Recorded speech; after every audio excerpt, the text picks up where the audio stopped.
Hello, everybody, and welcome back for another episode of Love It or Shove It. And today it's all about technology. And we already experienced the technology because we wanted to go live, and there was a screw up. And it just to prove the point that technology could work, or sometimes it just doesn't work. And today we have with us Bruno, my co-host, and we have our honored guest, Christian Hoyle. Christian, just tell a little bit to the audience about yourself. I'm still buzzing about the honoured guest. I don't think I've ever been called an honoured guest. So yeah. I'm Christian Hoyle. I live in the UK in a beautiful place called the Lake District. I've been an entrepreneur for 25 years, and now I work as a mindset coach because anything that is involved in entrepreneurship is what goes on in your mind, and I help people get in touch with that, take responsibility and get on with it and live a good life. And the ironicness enough about this is I'm currently a single man, so it's a really relevant talk and I'm really looking forward to it. Excited. Thanks for having me on. Woohoo! Awesome. Thank you. And it's great to have you with us. And today we are going to dive deeper into the technology, and is it good for the intimacy, for the relationship, or is it bad, or is it a mix of both? Bruno, what do you think? Well, I think when it comes to technology in intimacy, I think for example, I believe that a lot of us have this idea that technology really connects us, but if there's no balance, there's no connection. Like for example, if you're talking to meet up with your friends, but then you meet up with your friends and you're talking to somebody else on the phone when you should be really kind of enjoying the time with your friends, you have a problem, my friend. And your problem is like social media addiction, it's technology addiction. You're in the moment and you're wishing to be you're having an awesome moment, but you're still wishing to be enjoying other people's moments because of the photo they took, which was so awesome, or a video or whatever. I mean, who cares? It doesn't matter. It's like you're in the moment, you're with your friends, you're with your family, you're there to enjoy it with them, right? And there's no photo or video that is going to replace that. Awesome. What about you, Christian? What are your thoughts? I tell you, I'll tell you right now, I've become a bit of a phone addict. Yeah, I'm not going to lie, I'm not hiding it, but I'll tell you what it is, I'm fighting back. I'll tell you that. You just brought it up, Bruno, then. So I was in Portugal last week. So every single night that we went out with my kids, I left my phone at the hotel. So I'd be present. And I was present and I had a great time. My problem is when I get back, I'm on my phone and I'm unpresent, I'm back in it. Like today, I was working, and when I'm working, I'm on it. Even I've got this. This is how sad I am. Like, is it sad, or is this sad, or is this really good? I've got these to lock my phone away from me. Yeah. So you do a little timer thing, but that's not good enough for me. What's better for me? Because I know it's there, and I might only set it for half an hour, an hour. Like today, I went to the coffee shop, and no phone for 3 hours. So I'm present, I get on with it, I get my work done. And I know it's stupid saying I do that, but I'm aware of me and I'm aware what I'm like. And it's it's not social media anymore, I'll be honest, it's dating apps. That's one of the things, I look on them and I actually think it's pathetic, but I'm fighting back. I'm not there yet. I'm not there where I want to be, but it's a slow process. But I think the whole world's addicted to the phones. You walk down the street, and everyone, instead of being present to say hi or whatnot, they're doing that. And I try and not do that, other than maps, they're bloody useful, in your city and stuff. But I see it all the time. We're all becoming, you sit on a train, sit on a plane, wherever you want to sit, everyone's on them. Everyone's on them. And at some point, you put them down, you can be present and you can feel it, So it's like a fine line. So you've come at me when I'm admitting I'm an addict, but I'm fighting back.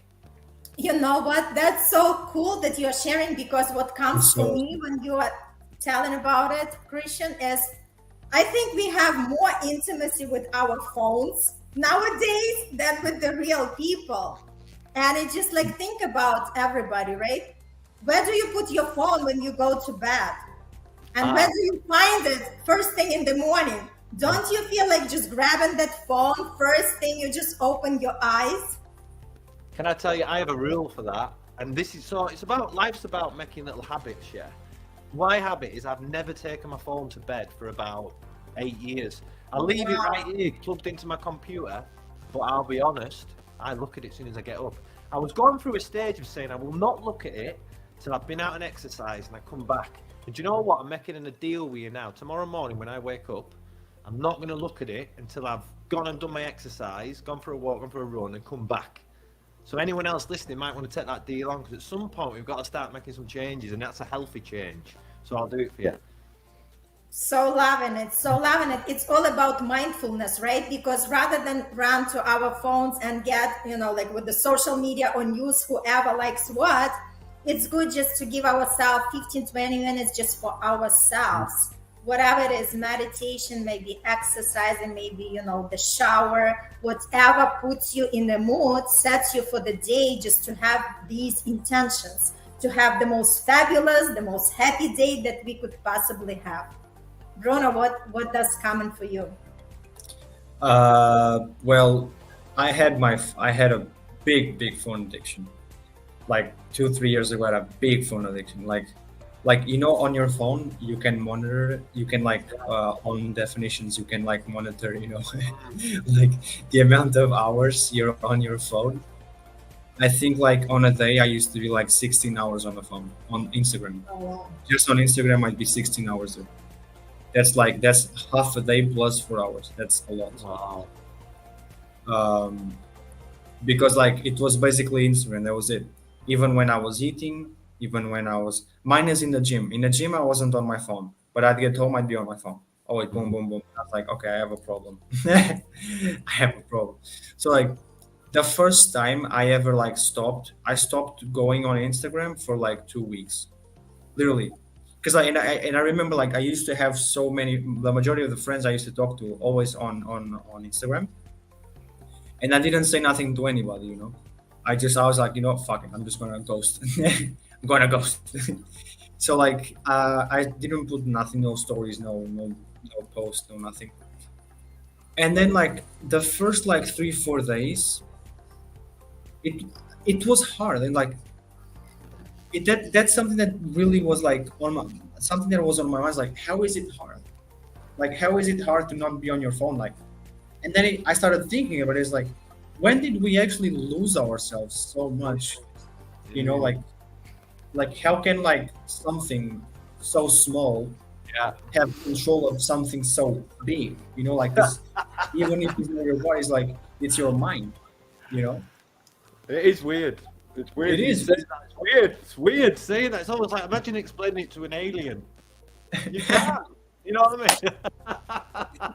So true. But you know what? It also brings to me another point, that technology is also without the technology, we would not be able to stay in touch. Let's say the family, right? If we are talking about the family who lives in distance, could be different countries, could be different states, different cities, right? So technology also allows us to get connected with our family or our friends, or long distance relationships as well, right? So if we take into consideration that aspect of it, I think it's a great breakthrough that we have the technology at our hands. I don't think anyone's going to deny that we need it, but I think I'm so glad you said 16 hours, because I'm not there. But I have looked at it sometimes and felt, because there's a matter of it. I listen to my podcasts on it, so that's using up some minutes. Then your phone use, so it's not all on one app. But some of it, I'm embarrassed. I almost should start sharing it to give myself some accountability, because you said when did it start? Essentially, when did it start? Because I never used to be like that, and I think it's from when I became single. Because one of my things that's bad on it is say I've got my kids. Well, I've got my kids, but they're not even here, because they're older, so they don't come as much. I've got this big house. Getting from whatever I'm doing, what else am I doing? I don't know what I used to ever do. Maybe I was in a relationship, so I was doing something. But then I'll sit and I'll jiggle around on it, and it's then after a bit, I think I get this, I get the this out again. I think, right, I need to back, or I'll go to bed, because I know that I can't take it up there, and that's a rule. I don't know. I set the rules, so I need to set other rules. But yeah, it's so important though. Like my son's in America, so WhatsApp free calls is brilliant. You know, like you're in America, we're having this. This is technology right here, right happening. We connected on this, and you said you met Bruno on Instagram. Yep. And I met you on LinkedIn. So that's how we get connected, right? That's exactly how, you know, like this is the technology. This is the beauty of the technology. So like-minded people could also get connected and could develop these, you know, collaborations and relationships. And that's the beauty of it, right? If you think about it, like before everything was local. And it was funny because I used to attend like all these local network events, and people, you know, like local people have the local mindset. And it's completely different from the people who you meet on the virtual space, who are really understanding how the universe works, understanding that we are all connected and we are all one, and there are no coincidences in life whatsoever. And that's beauty when you really get soaked into that understanding and live your life more aware about these things and start to really enjoy and explore. And obviously, technology is also good in a way. If somebody is not very good in communication, right? Maybe it's easier for people to express themselves over, you know, the phone, right? They could even put like the emotions with the smiles, with the, you know, like emojis, right? So it works out for people who are not having that way of communicating and expressing themselves as well. But there is also a drawback to that, because sometimes, you know, whatever people type in could not be exactly what they mean, and they could be like misinterpreted, right? That's what I was going to. Text messages. You could send a text message. It happens to me. I'm not a good writer, so I'm always trying to get on voice notes. I want to, because I make mistakes in that as well. But yeah, you send a message and you think, and they get a message back and you think, I didn't mean that. But they've took a completely different reason of what you said. So text messages for me can be a really good, informative. We'll meet at 7. We're doing this. But if you include anything else in it, it can be taken the total wrong way. I've had it. I'll tell you, this happened to me yesterday, right? I wrote on a dating app, and it was like to a girl. She was 40. She was older than me, and I said, "Wow, you look really good for 48." I went back and looked at it. I wrote, "You look fat for 48." That's what I wrote, and it was all. Oh my God! So I was saying, "Wow, I've just seen that. I really didn't mean that," you know. And she laughed. And to be honest, it's quite funny then. But if I hadn't seen that, she thinks I'm calling her fat. You know what I mean? It was a genuine mistake. So funny. But Christian, tell me a little bit, because last time we had episode on online dating, and you would be a perfect fit for that. Tell us a little bit about online dating for you, because again, it's technology. Go on, ask me something about it, because it's so broad. Like, I'll tell you one thing, right? So this is an interest. So I was with my wife for my ex-wife for 19 years. I'm still with her now because I absolutely love her. We have a different relationship. But 7 years ago, when that ended, 6 weeks after we ended, I went on this date. It was the best day. It was brilliant, and I ended up with that girl for 5.5 years. And in that time, my kids, I like to call her my kids' mum. So Sarah. So let's call her Sarah. So Sarah was on dating apps, yeah. And she's absolutely gorgeous. She's an amazing person. And she didn't meet anyone for 5 years. And I used to say, God, say, you're being fussy, or you're being this and whatnot. She's actually met someone now after 5 years. And it's swapped over. I'm not in a relationship. She is. She's getting married in Portugal, Bruno, funnily enough. I'm going. Ooh. I need a +1, actually. Still looking. So next year. But I remember thinking that won't happen to me, because I'm social, I'm all right, I'm confident, you know, I work out, I'm all right. Well, welcome to the world of online dating, because it's a whole new world. So do you want me to tell you about the first one? Because the first one was the worst one. That rhymes, that. First one's the worst one. Do you want to know about it? So I'll tell you my first one.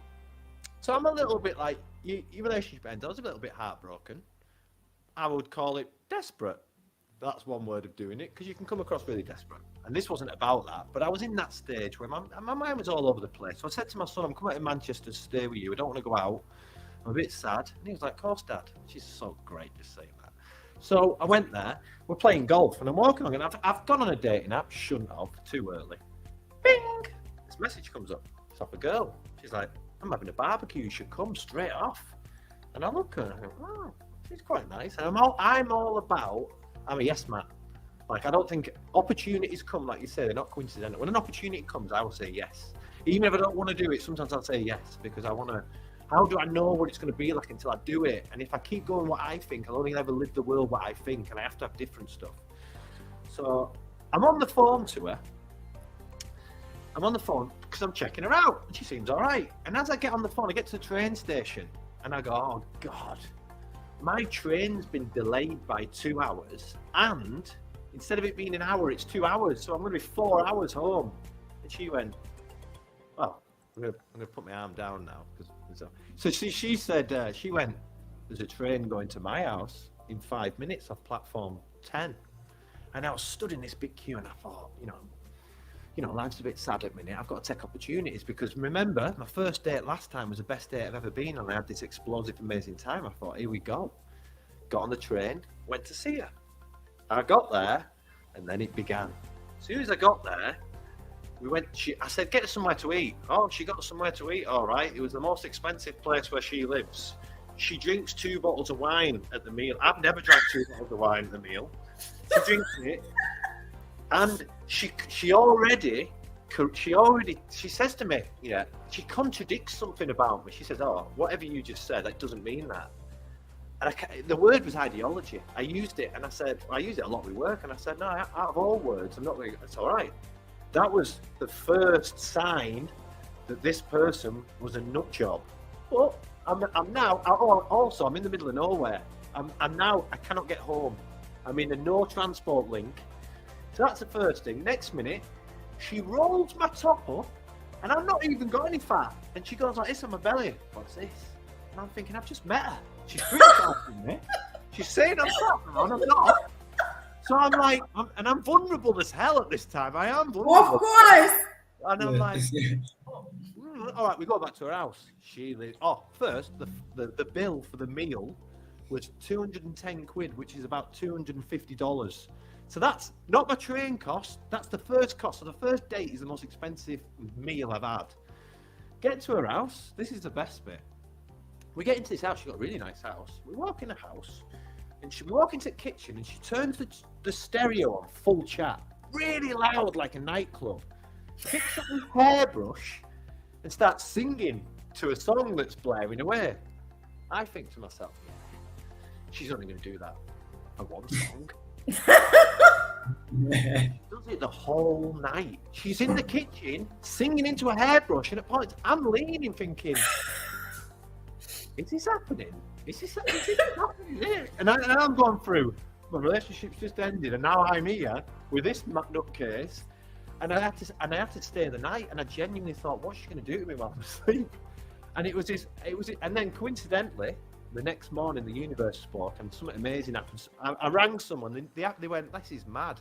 I live right next to where you are. I can pick you up, do this for you, drop you off, and it was brilliant. But that was my first one, and it was like, it's not been that bad, actually. I've met a couple of interesting, I've been catfished. Yeah, you get catfished as well. That's another one, but yeah. Mm-hmm. Yeah. Yeah, that's what we were saying, Christian, that, like with the online dating, you also have to sift through, because different people come with different intentions, and you have to make sure that your intention matches the intention of the other person. And it's all about doing and exploring. Nobody says whatever we do in life, either this is dating, either this is work related, anything. It's all trial and error. Nobody's going to guarantee the first time ever you're going to come out, go somewhere, and you're going to be, like that successful, that lucky person, right? So it's all about just going and exploring and having that mindset, I'm just open to possibilities. That is me. I am open to possibilities, but you could see that.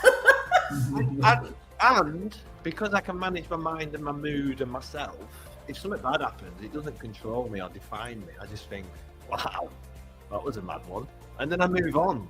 And I think there's a lesson in it. There's always a lesson. There's always something to be learned. Always. We learn the lessons. Oh, I learned a bloody lesson. I'll tell you that right now.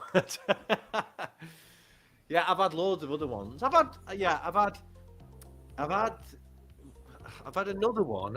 So I had one recently. I actually thought, I like it. I like this one. I like it. If I could so I went to a date. So I live in the north. So it was in London. I went to a date in London. Okay. Yes, I went in London. She was absolutely gorgeous. I've got to give it. We had a so now my protocol is phone call, video call, meet. Yeah. So you can sift them out a little bit on the phone, and then I want to be attracted to the person, and then to be the person that I seen. I get on this video call. She's one of the best looking women I've ever seen in my life. I am like, whoa, this is great. But keeping it down because I've got to play cool. Do you know what I mean? I'm not saying anything, but inside it's like, I'm at the jackpot. Here we go. And then you talk about coincidences. Let me tell you this coincidence. So I get on the call with her, and she's I don't want to say her name anyway. So I get on the call and I say hi, and she is so pretty. Oh, I was amazed. We got chatting, and I said, "What are you on?" She goes, "Oh, well, I'm going on holiday in a week." And I went, "Oh yeah, so am I. Where are you going?" She's going to Portugal, exactly where I was going, and I went, "This is too quick." Wow. Because of this, I said immediately, "Right, let's have a date. I'll come to London on Friday." Because I thought, if we could meet before Portugal, this is the universe coming to me. It's everything. Gorgeous. She seems great. The universe has put us in Portugal together. It's the honeymoon. And it, I am attracted to this woman. Unbelievable. So I meet her, and she's nice, but then I find out that she's a bit of a bitch. I'll say that now. She's very self-centered, and she talks about like every first date I have paid for, and everyone, and I totally agree with that. And if I'm with someone and they're in my house living with me and supporting me, making me who I am, yeah, you pay. She expected me to pay for absolutely everything. And what the brilliant thing about it was, so the first night we went out, I paid for everything. The meal out, expensive, went to this fancy hotel. We meet the next day for lunch. She tells me where. So I get in this thing and I sit down. It's by the Thames. Bruno. So it's a really nice place. I sit down, look at the menu. It is the most expensive. It's that expensive. I cannot enjoy that food. It's London. So it was like, in all, for a main course, it was $80, and for a starter, it was $40. I'm saying dollars, which is this go out to America or everywhere? So I'll say dollars. So it was £60, and I looked at it, and I'm a man who I have the money, but I would rather have 3 meals out than pay that and be in a place. Of course. It's not me. I'm not that person who's in that restaurant. It's not me. So I said, "Do you know what? Do you mind if we go somewhere else?" She went, "Yeah." And we went somewhere 2 minutes up the road. It was 1/3 of the price, and it was lovely. I loved it. But in that restaurant, she said, "Well, I've got to think about things now." And I went, "Oh yeah, why?" She went, "Well, I don't want someone stopping me from doing what I want to do and having what I want." And I went, "Oh. If you wanted, you could have just paid for yourself then." I would never do that. My mum would go nuts if the man is not paying for everything.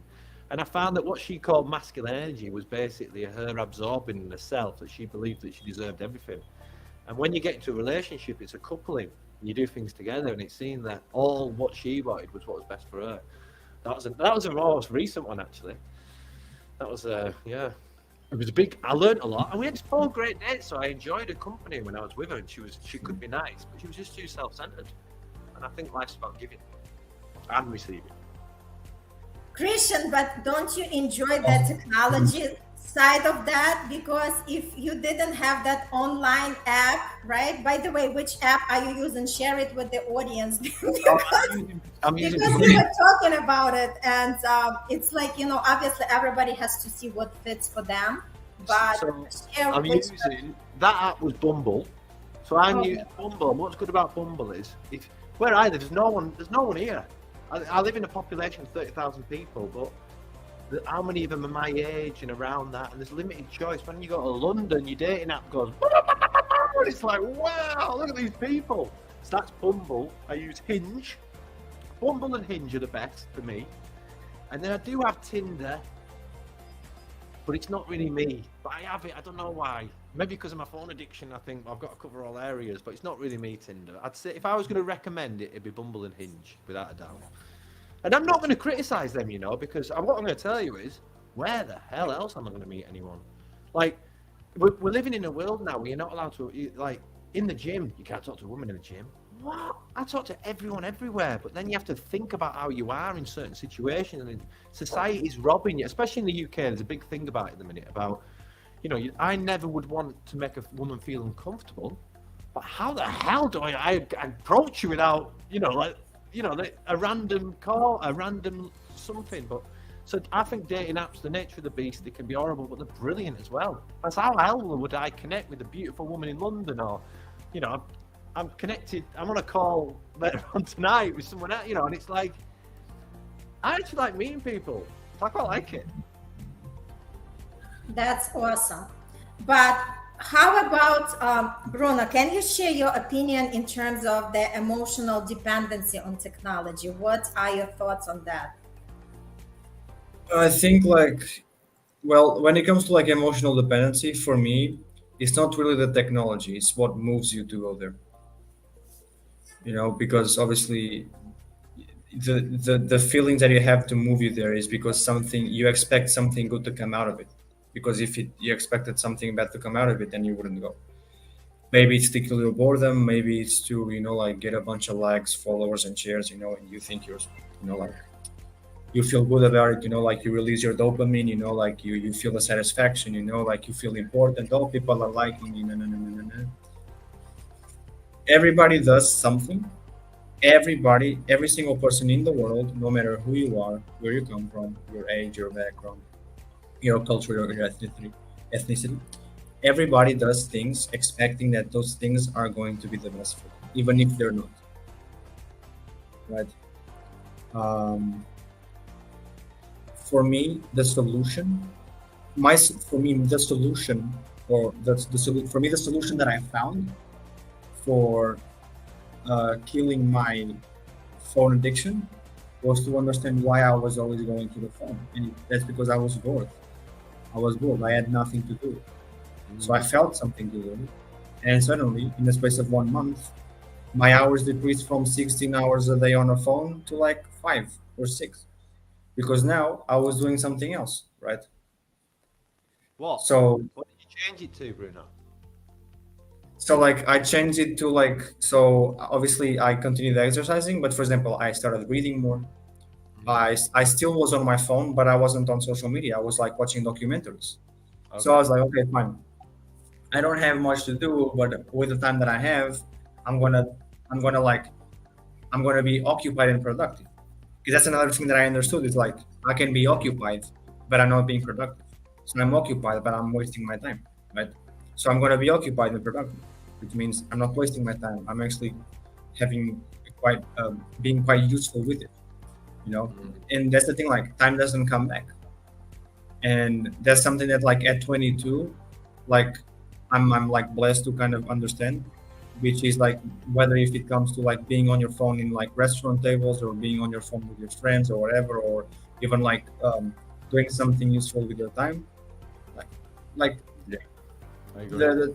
We're 30 minutes in, and these 30 minutes, they won't come back, right? And we're using these 30 minutes as the best as we can to be productive, to be useful, to learn with each other. And this, for me, is what I call being productive with your time, right? And you're also having fun with it, which is even better, right? So when it comes to again, emotional dependence with social technology, you gotta understand what moves you to go to that technology. You find out what moves you to go to the technology. You find a way to not go, right? You find something else that moves you to go to somewhere else, right? Without becoming addicted to that thing, right? that's your solution. You just gotta know what can you do. I think it also comes down to the point of how healthy everything, right? We are the one to determine how healthy that connection with the technology that we have.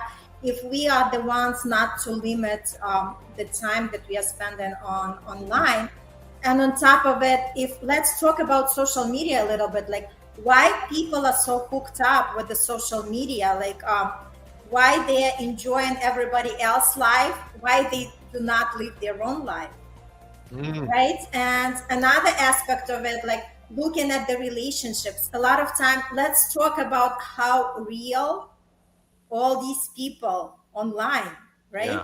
If they are truly vulnerable and authentic to who they are, because a lot of times people are posting, and especially like these romantic couples, Yeah. right? Because we understand no matter how beautiful the relationship is, I'm married for 23 years and I know it's been like different, like roller coaster things up and down, and it's normal because that's the life. If I would say that everything was just rainbow and unicorns, I would be here lying, right? Like straight out. But the point is, there are people who are like posting all these, like romantic places. They are hugging, they're kissing. But in the reality, if you talk to that person, all it is just like problems. Like the question is, why to post that? If this is not your real life, you don't have to post it. Just be yourself. And because other people are watching you and they're thinking, what's wrong with me? Yeah. Right? Like, look at everybody else. They are so happy in love. And what happened in my relationship? Like, I'm all screwed up, right? So the point is, I read something the other day that says that those who post the most pictures constant of their partner, the most relationship that's got problems. Because people who haven't got problems don't need to always comply that it's all right, we're all right, we're all right. They don't have to validate it. I've got this other point, which, like, it's exactly the same as what you said. People who put stuff like, I love my kids. Yeah, pretty obvious. We all, as a parent, we all love our kids. I don't need to tell anyone. It's the fact that I'm saying it, and I start thinking, do you? Why would you say it? It's like a natural thing that you get in parenthood. Love takes over. So it's pretty same with that, actually. Right, but the point is, it's just like, also the technology also makes people to be not real who they are, because they try to be better than they truly are in life, right? They try to make these pictures and describe that life, that everything is beautiful and dandy, and that majority of other people, they feel very bad about themselves. Let me flip it. I'm going to flip it now to something else about technology. This is nuts at the minute. What about the amount of people who are trying to rip you off in every single platform? So what we've got is I get text messages. It's me. I've lost my phone. This is me ringing off my WhatsApp. It's not my daughter. I know she doesn't text that. That's a scam. Someone tried to say they were from a recruitment or did that job. Some fake profiles on Facebook, fake profiles on Instagram. Dating apps, there's loads of them. Everyone in technology is trying to rip. It's like, it's gone. I had one today. Right today. This is no word of a lie. Call. I went, hello? She went, hi, we're from such and such. And I went, oh yeah, I know what it is. It's a rip-off. That's what it is. What she wants to do. She says, you had something happen to you online. Do you remember it? And I know it's a rip-off, so I say this. I go, yeah, I remember that. Can I give you a bit more detail? I don't know why I keep doing that with the phone. I need to stop doing that. We all know it was on the phone. I said, can I give you a bit more detail? She went, yeah. I goes, right, so I'll take you back to, this is exactly what I said. I'm on a morning walk. I was in a really good mood. I went, let me take you right back to the beginning. All right. At the beginning of the world, we started with good. There was evil and there was good. And then later on in life, we got technology. I used that reference. And I said, now there's people like you who are ripping people off constantly, finding different ways to do it. And I'm going to give you one word, and it's called karma. And every bad you do, everyone you ring today and you get something off them, you rip them off, you put that negative energy out there in the world. We live in a world that's mirrored back. So anything you put out, you're getting back. And I'm telling you, and I use some big swear words, I don't know if I can say now. Yeah. And I finish it with the big all right? And I'm going to say a word that offends some people. It's a big British word. You'll know it, Bruno, after living here. And Yeah, of course. Yeah, no, I know all of that. Trust me. And I say, all right, and I'll tell you what happens in the end. No matter what, cunts like you will feel it. Yep. Yeah. There you go. And I There you go. And you know what? I didn't want a response. I wanted it to. It's just got to a point where it's nuts. It's nuts, that part of technology. Yeah, and there are so like we have to be like very protective of ourselves and our space. So like in everything in our life, right? Everything we take as with sort of like skepticism, make sure we evaluate things before we really like dive into them. In terms of, okay, technology is great, like we said, it's it allows people to connect from different parts of the world, and people are finding the true love this way. People could stay in a long distance relationship because they can see each other, and we are talking about families when families getting together, and also people who are like-minded people, right? Because there is like so much networking and collaboration that we wouldn't have, like even us right now talking together. It wouldn't happen if it was not for technology, even though it was a little screwed up in the beginning. But it's part of the deal, right? But we are so grateful that we have it on our hands. But then again, what would be good tips to give to the people in terms of technology? How can we balance both technology and intimacy? Do you know what? I've got this little new thing because I've admitted, like, I love listening to you, Bruno, about you making a thing from it. And it's when you start saying something's there, like I'm a bit addicted to my phone, you can actually then, you're not hiding, you're going to deal with it and do something. So this is my old phone. So what I do now is, because sometimes it's got your name pops up then, Irina. So it's my old phone. It's not on any network, so you can't ring it. It's got none of the apps on that I'd use. So when I go to the gym, I listen to my music on here because I want to be present. So when I want to go somewhere, I don't want to take my phone. You do need a phone though to like sign in. The amount of stuff you need your phone for, like, you can't go on an email without agreeing it through an app that's on your phone. So I've put them apps on here, but it's like strategies, isn't it, to get like. You're almost having a fight with yourself a lot in life. And I think that's what happiness is. Happiness is a fight. Like a lot of people who lose that fight is because what they do is they don't fight themselves. They get up and they accept the mood. And I never accept my mood because some days I wake up and I'm empty. I'm not an empty person, but I need filling. And I fill myself in like a variety of ways, and I won't stop. Like you said, I did a post the other day that whoever says, there are some people who are like always happy. And I think I was one, but my circumstances are different now. I'm not in a relationship. I don't have that foundation that gives you. I'm not always with my kids, who always give me a foundation. So it's slightly different. So sometimes I've got to fight me. Today I had a good fight with me and I won. And it was a fact I knew I had tonight. And just before, half an hour before, I'd come back and I'm like, I'm a little bit, as soon as I get here though, I start a little bit of neuro-linguistic programming, projecting how I'm going to be, thinking about how I'm going to come across, thinking about the energy. And I love these podcasts because I get a real buzz off it. I'm not on my phone as well. Woohoo! I know, but I am using technology. And it's like what you say, there's a fact, like, it's about managing it right, you know what I mean? And I think I'm not getting in. I'm making progress, and I'm happy with what I'm doing. Could I do it better? Of course, but that's everything, isn't it? Mm-hmm. I just love the way you describe it, and it's true. Like we are the ones to decide for ourselves what we want and what we like to have in our life, and in terms of technology and intimacy, how we want to connect with people, how we want to be present, right? Because it's all about to be present in the moment. And I just love the way, Christian, you were like showing, like people working with these phones and they like literally bumping in each other. They crossing the roads. They don't even see where they go. And that's the reality of life. Like people have to be more present, right? And more mindful, and maybe even take like, a couple of hours from a day and say, this is the time, technology free. Yes. Where I just go and unwind, because honestly, it's also impacting our health. Like all these waves, right? It's not very good for us. So we have to disconnect ourselves from that and just remember who we are. Because when we were born, there were no, phones. I mean, for Bruno, maybe different. For us, It is, because I was 20 when I got my first phone, and that was obviously 25 years ago. So you've grown up in a Yep, technology culture, and I think, absolutely. and as well, everything you've done has been videoed, whereas I wasn't videoed for nearly 20 years. So I don't have to look back at, because I made a lot of mistakes, more than the average person. I'd have seen them on video, and now with my kids and that, my kid's just done his first festival where they're all doing things that they shouldn't be doing, but he's dead honest, my kid, funny enough. But on video, what happens to you then, 30 years old, and you're going, oh, this is you at 16 doing this, is that what you like? And you're not. That's you 16.